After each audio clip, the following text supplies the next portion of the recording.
So what if I told you that the James Webb Space Telescope didn't just capture, those breathtaking images of distant ancient galaxies? Right, the ones we're all used to seeing on the news. Exactly. What if it accidentally photographed the fourth dimension, and mainstream scientists basically looked at that data, scratched their heads, and just quietly dismissed it as a visual glitch in the sensors? I mean, honestly, the initial reaction to discard anomalous data is pretty standard practice in astrophysics. Really? Tossing it. Well, yeah. We rely on a three-dimensional model of reality to interpret the cosmos.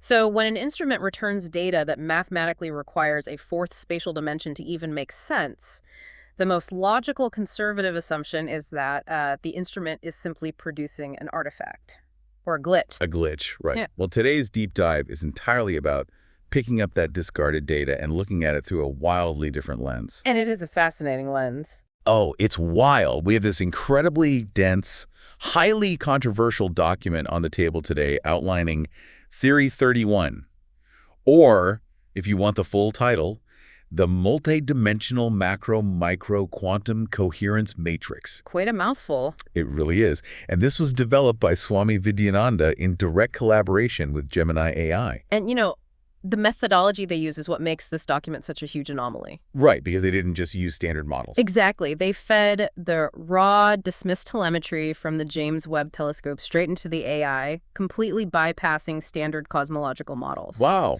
Yeah, and they instructed it to search for topological patterns in higher dimensions. Up to 9, actually. 9 dimensions. Okay, well, for our purposes today, for you listening, we are zeroing in purely on the fourth dimension. Which is complicated enough on its own. Definitely. So our mission today is to explore the actual mechanics of this theory. We're going to break down exactly what would happen to the human body, your 5 senses, and your fundamental relationship with the universe if you were to physically step into the fourth dimension. It's a huge shift in perspective. It is. Now, it is important to set the tone here, because this document, it's a dizzying blend of quantum mechanics, neurology, and cosmology. Right. And we are treating this material purely as an intellectual sandbox today. Just exploring the ideas. Exactly. We are not here to debate the scientific orthodoxy of Theory 31 or, argue whether mainstream physics is wrong. No taking sides here. Right. Our goal is just to step inside the internal logic of this document, examine the structural framework it builds, and explore the implications. Because the thought experiment it presents, it challenges the very foundation of how we perceive reality. Okay, let's unpack this. So let's start with the architecture of that reality. To understand how you or I would function in 4D, we have to grasp how a fourth dimension actually alters the geometry of space, right? We do. And the text introduces this perpendicular direction called the W-axis. Right, and I'm struggling to visualize this because it essentially argues that time is no longer a sequence of events, but like a physical traversable space. Yeah, well, the best way to visualize the W-axis is to stop thinking of time as a river that just drags you forward. Okay, not a river. Right. Instead, the document defines time as a static geometric structure. So the W-axis is a physical direction that intersects our reality at a right angle to literally everything we know. That is so hard to picture. I know, but if you can step along that axis, you aren't waiting for the future or remembering the past. You are simply walking to a different location on a physical coordinate plane. Okay, so if I am thrust into that physical coordinate plane, I have to imagine the human nervous system would just completely overload. Oh, absolutely. I mean, how do our basic senses even begin to process an environment where time is just another direction you can look in? Would it be like having a superpower or just complete sensory overload for the listener? Well, what's fascinating here is how remarkably precise the document is about this sensory overhaul. It starts with vision. Okay. In our standard reality, your retina only captures light bouncing off the flat, two-dimensional exterior of an object. Right. I see the outside of the thing. Exactly. But Theory 31 argues that moving into the W-axis upgrades the optical nerve to process what they call volumetric vision. Volumetric vision. I'm trying to picture what that actually looks like. If I look at, say, an apple with volumetric vision, I assume I'm seeing the skin, the flesh, and the seeds all at the same time. You are. But that only covers the spatial aspect. Oh, right, because of time. Exactly. Because you were perceiving along the W-axis, you were also seeing the object's temporal extension. Wait, temporal extension? Yeah. So you would look at a human being and see their skin, their beating heart, and their bone structure, but you would also see every physical position that body has ever occupied and will ever occupy. Wow. They would appear as this elongated, continuous biological structure stretching out through the W-axis. Honestly, that sounds like a psychological nightmare. You're seeing an X-ray layered over a time lapse, all compressed into a single frame. It would definitely take some getting used to. I bet. But wait, if my vision can penetrate physical barriers like skin or walls, does that mean my physical interaction with the world changes too? Like, can I touch what I'm seeing? The mechanics of the W-axis make that inevitable, actually.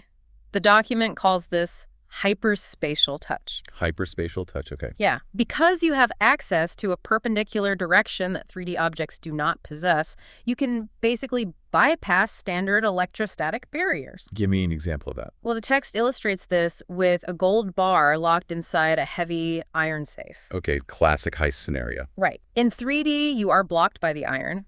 But in 4D, you simply reach your hand above the three-dimensional space of the safe along the W-axis, move it laterally, and then reach down into the safe to grasp the gold. So the iron safe isn't broken or penetrated at all. Not at all. I'm just reaching around it through a direction it doesn't even occupy. Exactly. And medically speaking, the implications are profound. I didn't even think of that. Yeah, imagine a surgeon operating in 4D. They could physically manipulate a patient's internal organs or, repair nerve damage without ever making a single incision in the epidermis. Wait, really? No cutting at all? None. The skin remains entirely intact because the surgeon's hands are entering the body from an angle that exists totally outside our dimensional plane. That is mind-blowing. Okay, so if touch and sight are bending space and time like this, hearing must be equally distorted. It is. Because sound is literally just a mechanical wave traveling through the air over time. So if time is a static physical structure now, what happens to a conversation? Hearing transitions into what the authors term temporal acoustic resonance. Okay, temporal acoustic resonance. Right. When a word is spoken in our reality, you perceive it sequentially, right? One syllable, then the next, as the wave hits your eardrum. Sure.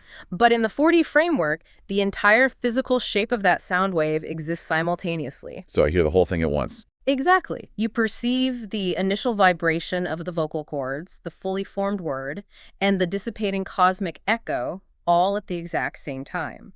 The brain processes this entire temporal structure as a single, complex, harmonic chord. Wow. A physical structure of sound. That is wild. It really is. Okay, that brings us to taste and smell, which are fundamentally chemical interactions. Yeah. Do they just become a more intense version of what we already experience? Not exactly. They merge entirely into a single mechanism called quantum chemical perception. Quantum chemical perception. Right. So you are no longer detecting a physical molecule interacting with a receptor on your tongue. The W-axis allows your nervous system to read the molecule's quantum energy signature. Okay, I need a translation for that. What is a quantum energy signature in this context? It basically means reading the atomic history and trajectory of the substance. It's history. Yeah. By perceiving the spin states and decay rates of the subatomic particles within that molecule, your senses instantly decode its entire timeline. That is intense. You'd know the exact environmental conditions that forged it millions of years ago, and you'd know precisely what elemental state it will decay into in the distant future. Okay, so we've established that a 4D human is essentially an omniscient observer of our reality. They know everything about everything they interact with. In a physical sense, yes. But how does the 3D world perceive them? If I have this volumetric vision and I'm casually reaching through locked safes, what do the people standing next to me see? To map out that interaction, the text actually relies on topological geometry. Okay. Imagine a two-dimensional world, just a completely flat plane inhabited by completely flat 2D creatures. Like that old book, Flatland. Exactly like Flatland. So if a solid three-dimensional sphere passes straight down through their flat world, those 2D creatures cannot perceive a sphere. Right, because they don't have the dimension of height. So they'd only see the cross-section where the sphere intersects their plane. Cool. So they'd see a tiny dot appear. And then that dot would expand into a larger circle as the equator of the sphere passes through, and then it would shrink back down to a dot before vanishing completely. Right. And from their perspective, a localized dot is magically shape-shifting and altering its mass. But it's not. Exactly. The sphere didn't shape-shift at all. It merely transited a higher dimension. Yeah. And Theory 31 applies this exact mathematical logic to a 4D entity interacting with our 3D world. Oh, man. Okay. So if I, in my 4D body, am simply shifting my weight or turning around in the W axis, the cross-sections of my body that intersect with the 3D world are constantly changing. Precisely. So to a 3D observer, I might suddenly balloon to the size of a mountain or shrink to a microscopic speck, Right. or, I don't know, fragment into a dozen floating glowing shapes. Exactly. What looks like magic or a total collapse of physics to a 3D observer is simply a 4D human shifting their dimensional shadow. That is so eerie to picture. And this ties directly into what the document defines as enclosure bypass. Here's where it gets really interesting, because this goes back to the safe analogy. If I can reach into a safe, I assume I can also just walk out of a locked room. Easily. A standard prison cell is heavily fortified along the X, Y, and Z axes, Right. walls on the left, right, top, bottom, front, and back. Right. However, it possesses zero boundaries along the W axis. Because they didn't build a wall in time. Exactly. So a 4D human simply steps laterally into that fourth direction and bypasses the structure entirely. But the text pushes this concept even further. How so? By shifting a mere 1 millimeter into the W-axis, an individual achieves absolute invisibility. Because they are stepping off the fabric of our space-time. Right. They vacate our coordinate system entirely, so light in our dimension can't bounce off them. That's the physics of it, yeah. But because they are positioned just like above our reality, they can still look down and observe us perfectly. Exactly. And that spatial detachment also allows for the most radical biological claim in Theory 31, which is called temporal realignment. Temporal realignment. So, because time is a physical hallway, and you can step out of the room, you can just walk to a different room. You've got it. If the biological form begins to deteriorate due to disease or just standard cellular aging, the 4D consciousness is not trapped in that degraded state. Wait, are you saying they can cure aging? The text posits that the individual can simply slide their conscious anchor back along the W-axis to a spatial coordinate where their body is in a younger, optimal frame. Wow. It's essentially treating aging as a location you can just move away from. That's a great way to put it. It just bypasses cellular decay by rejecting the linear flow of time. I mean, it's a beautifully constructed internal logic. It really holds together within its own framework. It does. But so far, we are only looking at the micro level, right? The human body. Right. Let's look at the universe itself. Because the document insists that a human navigating 4D space requires an entirely different model of the cosmos. Yes. And the framework Theory 31 builds for the macro universe is called the 4D cosmic circulatory loom. The circulatory loom. Okay. The core thesis here is that the macro structure of the solar system is an exact fractal mirror of the human brain. Wait, the solar system is a brain? The text literally refers to the cosmos as a negative 4D brain. I'm going to need you to unpack the mechanics of that. I mean, how does a swirling disk of planets function like a neurological system? Well, the theory maps the structural dynamics of the solar system directly onto the hemispheres of the brain. So think about it. The right hemisphere of the human brain processes information holistically, right? It grasps the entire picture at once. Right. And the left hemisphere breaks things down into linear sequences and distinct logical parts. The document argues the universe operates on this identical dichotomy. Okay, so the static, unchanging geometric structure of the 4D universe, that frozen block of time we talked about, that acts as the right hemisphere. Exactly. And the motion, the actual energy flowing through it, acts as the left hemisphere. You got it. And the text visualizes this energy flow as a double helix DNA strand containing two primary paths. Like cosmic DNA. Basically, yeah. The first path is the solar artery. This is pure one-dimensional light and magnetic energy radiating from the core of the sun to power the planetary bodies. Okay, and if there is an artery, there logically must be a vein. Right. The document calls it the entropic vein, because the universe is described here as a hyper-efficient, perpetual motion machine. Right. Nothing is wasted. So cosmic waste, dead matter, and degraded energy, they don't just float endlessly out there in the void. They are pulled back along this vein into what the theory calls the sun's 0D black hole center. And that 0D designation is vital. The theory posits the center of the sun is an infinitely dense, zero-dimensional singularity. A 0D singularity. Yes. It acts as a topological pinch point. Yeah. So the entropic waste is crushed into the singularity, completely stripped of its entropy, and recycled back out through the solar artery. Wow. It is a totally closed-loop system of cosmic respiration. Okay, but if the solar system is this massive, flowing, circulatory system of recycled light and energy, How does a 4D human actually travel from Earth to Mars? Because if you have volumetric vision and hyperspatial touch, building a metal spaceship seems incredibly primitive, right? Oh, totally primitive. A physical spacecraft becomes obsolete because the nature of distance fundamentally changes in 4D. How so? When you access the W-axis, space topologically folds. Planets that are millions of miles apart on a 3D plane are folded adjacent to one another in 4D space. Oh, like folding a piece of paper so two dots touch. Similar, but the text likens it to the coils of a tightly compressed spring. The planets are nearly touching. That folding of space must drastically alter the behavior of light. Because if you cram all that space together, the density of the universe changes, doesn't it? Oh, it does. The density increases to the point that the speed of light undergoes a phase transition. A phase transition, like water turning to ice. Exactly like that. In our 3D vacuum, photons travel as a blindingly fast radiation. But in the compressed topology of 4D space, those photons cluster and pool together. Okay. So light fundamentally slows down and behaves as a dense, viscous, quantum superfluid river. A river of light. So instead of flying a ship through a vacuum, a 4D human effectively wades into this medium. Right. They surf this superfluid river of photons, utilizing the physical currents of the solar artery to jump between the folded planetary coils instantly. That's exactly how the text describes it. Okay, but I have a logical problem with this for a second. Let's play skeptic. Sure, go for it. If space is folded like a spring and distance is essentially an illusion, what stops me from surfing that river of light straight past Pluto and stepping right into, say, the Alpha Centauri system?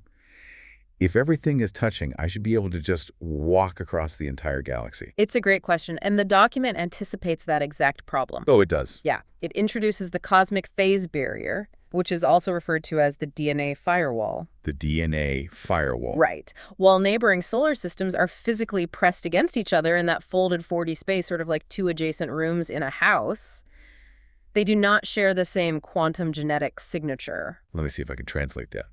Is it like trying to connect to a Wi-Fi network, where you can see the signal perfectly, but you don't have the cryptographic key to authenticate and actually join the network? A cryptographic analogy touches on the information barrier, sure, but Theory 31 relies heavily on a biological imperative to explain the physical consequences. Biological, okay. Consider the cellular structure of your own body. You have liver cells packed flush against blood vessels. The membranes are physically touching. Right. But a liver cell cannot simply inject its specific genetic code into a neighboring blood cell. Because if a cell starts ignoring those boundaries and overriding the genetic instructions of adjacent tissues, that is the literal biological definition of cancer. Exactly. Yeah. And the universe enforces a macro version of that exact epigenetic firewall. So it's a cosmic firewall. Yes. A 4D human can stand at the topological edge of our solar system and use their volumetric vision to gaze clearly through the phase barrier into a neighboring star system. But the moment they try to physically cross that boundary, Their specific frequency, their quantum genetic signature, clashes with the neighboring system. and what happens then? The intrusion of an incompatible frequency would trigger a massive cosmic immune response. Whoa. The text states it would induce cosmic cancer, fundamentally tearing apart the topological order of that local space. So the phase barrier isn't a physical wall at all. No. It is a fundamental law of cosmic conservation that prevents a total dimensional collapse. The symmetry between the macro and the micro in this text is just relentless. It's beautifully consistent. It is, but it leaves one massive mechanical question unanswered for me. What's that? Well, if I'm bounded within my own solar system, how am I generating the propulsion to actually surf these superfluid rivers of light? We established earlier that 4D humans don't walk, right? Because of physics of gravity change. Right, gravity fundamentally breaks down when exposed to a fourth spatial dimension. Tell me more about that. Well, in our 3D reality, gravitational force binds us to the planet following an inverse square law. But when you introduce the W-axis, the energy of the gravitational field has an entire additional dimension to dilute into. So the force scatters. Yes. In fact, the document explicitly states the gravitational drop-off becomes inversely proportional to the cube of the distance. Exactly. And the mathematical result of that is that planetary gravity becomes so infinitesimally weak, it is statistically negligible. So a 4D human does not walk because they literally have no weight. Right. They float entirely untethered from the Earth's mass. Okay, so if I have no weight, no friction, and time is a frozen block, physical propulsion is impossible. How do I actually initiate a jump to Mars? The mechanism is defined as sankalpa. Sankalpa. It's an ancient Sanskrit term. The text translates as conscious intent. Conscious intent. Okay. Because the past, present, and future exist simultaneously as coordinates and distances folded, travel is no longer a physical traversal of space at all. It is simply a shift in frequency. So I just think of the atmosphere of Mars. My consciousness synchronizes with that specific space-time coordinate, and I immediately instantiate there. Yes. Zero travel time. So what does this all mean? Which brings us to the grand unification of Theory 31. Yeah. Because everything we've just discussed, instantiating across space, defying gravity, zero travel time, this is not just some theoretical superpower. No, and this is what's fascinating here. The most provocative claim in the entire document is that this mechanics is already happening inside your body right now. Wait, right now. Look at the atomic structure of your own DNA. The atoms inside you do not interact with Earth's gravity the way your macrobody does. Right. They are governed by quantum forces. They float. And the electrons orbiting the nuclei of those atoms don't travel sequentially through space when they change energy states either. Exactly. They execute what physicists call a quantum jump or quantum tunneling. The electron vanishes from orbit A and instantaneously materializes in orbit B. Yes. It traverses zero distance in zero time. Theory 31 concludes that a 4D human utilizing conscious intent to teleport from Earth to Jupiter is simply executing macro-level quantum tunneling. So the solar system operates as a massive atom, and the human being functions as the electron, instantaneously jumping between planetary orbits. That's the theory. It completely reframes our relationship with the universe. It really does. So looking back at the architectural blueprint we've just explored, the W-axis turns time into geometry, granting us volumetric vision and hyperspatial touch. Right. We explored how shifting in that axis allows for absolute invisibility and bypassing the linear decay of aging. The temporal realignment, yes. We mapped the solar system as a closed-loop 1,4D brain, complete with superfluid rivers of light bounded by a cosmic DNA firewall. A fractal reflection. And finally, we realized that navigating this space relies on conscious intent, directly mirroring the quantum tunneling of our own subatomic particles. It constructs an incredibly cohesive bridge between the abstract mathematics of quantum mechanics and a tangible biological framework for higher dimensional existence. It is a phenomenal thought experiment, and I want to leave you, the listener, with one final provocative thought to mull over. We began this deep dive by discussing the James Webb Telescope and the assumption that capturing a 4D structure was merely a mechanical glitch.